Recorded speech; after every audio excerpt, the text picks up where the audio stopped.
जैसे कुछ भ्रांतियां हैं उनको लेकर प्रश्न करेंगे। माता जी नमस्कार। अच्छा, हनुमान जी के बारे में क्या संदेश देना चाहेंगे, खास करके बहनों को? सर, क्या नाम है जी? मेरा नाम अनिल सोनी है। आज हनुमान जयंती है, क्या संदेश देना चाहेंगे कटनी वासियों को? मैं ये संदेश देना चाहता हूँ कि आप अच्छे से रहें और हनुमान जी की सेवा जितनी कर सकते आप करें। आपका भाग्य उज्जवल भी है इसमें। और हम एक हिंदू के नाते आपसे यही संदेश देते हैं कि आप अपने धर्म से जुड़े। मेरा यही एक उद्देश्य है सबसे बड़ा। हनुमान जी के चरित्र से लोग, आज के युवाओं को सबसे ज्यादा सीखने की क्या जरूरत है? आज के युवाओं को सबसे ज़्यादा सीखने की ये ज़रूरत है कि हमें अपने कर्तव्य को कैसे निभाना है, सबसे बड़ी चीज़ पालन है। करना चाहिए। उसका पालन करिए, अपने धर्म को कभी आप मत छोड़िए। एक सबसे बड़ा उद्देश्य यही है मेरा कि आप हमेशा उसको कायम ही रखते हुए अपने आप को एक भविष्य के लिए तैयार रखें। क्या नाम है जी आपका? मेरा नाम प्रकाश नायक। अच्छा जी, प्रकाश जी क्या कहना चाहेंगे, आज हनुमान जयंती है इस पावन पर्व पर? हनुमान जयंती होना चाहिए। अच्छा। ये खुशी का माहौल रहता है और देश में अच्छा संदेश जाता है इसका धर्म के नाम पे। क्या नाम है जी? अभय सिंह नाम है। हनुमान जी के चरित्र से हमारे भारतवासियों को कौन सी सीख लेनी चाहिए? हनुमान जी में उनका तो उनके लिए तो शब्द ही नहीं है।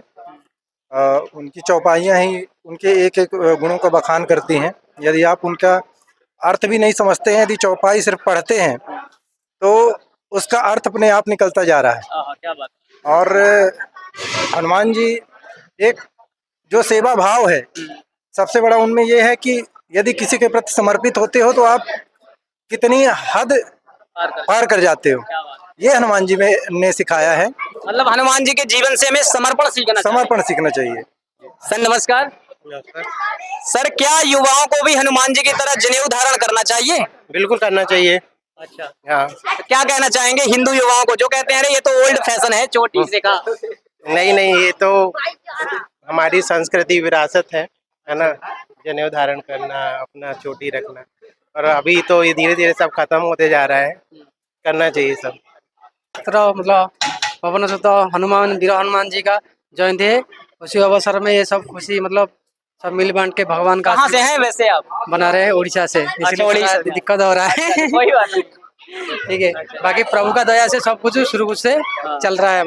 बाकी मतलब हनुमान जी का पूरा जीवन ही है जिससे हम बहुत कुछ सीख सकते हैं। हैं। ये पवन पुत्र इसलिए बोलते हैं कि मतलब पवन पुत्र है तो हमको उसी से बहुत प्रेरणा मिलती है। हनुमान जयंती है सर, हिंदुओं को क्या संदेश देना चाहेंगे इस पावन पर्व पर?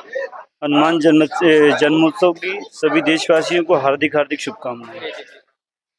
हनुमान जी का चरित्र जितना उत्तम था, आत्मसमर्पण था भगवान श्री राम के प्रति, माता पिता के प्रति, धर्म के प्रति, तो क्या युवाओं को उनसे शिक्षा लेनी चाहिए? बिल्कुल लेनी चाहिए शिक्षा। और सभी को हम देशभक्ति की रखनी चाहिए आस्था, इसलिए सभी को हनुमान जन्मोत्सव की हार्दिक शुभकामनाएं। हनुमान जी के बारे में जैसे कुछ भ्रांतियां हैं उनको लेकर प्रश्न करेंगे। माता जी नमस्कार।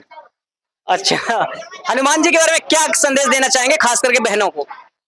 हनुमान जी के लिए, हनुमान जी तो सबके लिए प्रिय हैं ही हैं। बहनों के लिए सबसे अच्छा वो है कि वो एक बहुत अच्छे पुत्र थे और जो बलवान थे। उनकी माता अंजनी ने उनको मतलब जो उनकी परवरिश इतने अच्छे से की, सभी माताएं अपने बच्चों का उन्हीं के ही प्रवचन सुनाती हैं, कथा सुनाती है, जिससे उनके बच्चे बलवान बने, शक्तिशाली बने। कुछ लोग ऐसा कहते हैं कि स्त्रियों को हनुमान जी की पूजा नहीं करनी चाहिए, कुछ लोग कहते हैं, सबको नहीं कह रहा हूँ, तो क्या ये कहाँ तक सही है? सही तो नहीं है, पूजा तो श्रद्धा अपने मन में रहती है, लेकिन क्या होता है कि हनुमान जी ब्रह्मचारी है, इस वजह से बोलते हैं कि स्त्रियों को उनको स्पर्श नहीं करना चाहिए। केवल स्पर्श की बात कही गई है, ना कि पूजा की नहीं। पूजा कर सकते हैं, पाठ कर सकते हैं अपना, और हनुमान जी तो वैसे भी सबके प्रिय हैं ही हैं, तो वो उनका वैसा कुछ नहीं है कि स्त्रियां पूजा नहीं कर सकती। पूजा अपनी श्रद्धा से स्त्रियां, हम भी पूजा करते हैं, सब पूजा करते हैं। यहाँ राम मंदिर में जाते, बस स्पर्श नहीं करते। ऐसा तो नहीं कि उनका कहने का तात्पर्य ये हो कि आजकल के युवाओं को भी चरित्र का पालन करना चाहिए और माता बहनों से हो सके तो दूरी बनाकर रखना चाहिए उसे? धर्मानुसार तो यह है कि कभी भी कोई मूर्ति को स्पर्श नहीं करना चाहिए, उसको दूर से ही पूजा करनी चाहिए। सबसे हमारे हिंदू धर्म में भी यही है। लेकिन यहाँ एमपी का हमने जैसा देखा है, मैं छत्तीसगढ़ से हूँ, वहाँ मूर्तियों की पूजा केवल दूर से की जाती है, ना कि पास से। इस पर यहाँ तो भगवान जी को खिलाया भी जाता है, तो ये चीज़ बहुत गलत है। ये चीज़ नहीं होनी चाहिए, उसको स्पर्श नहीं करना चाहिए भगवान जी।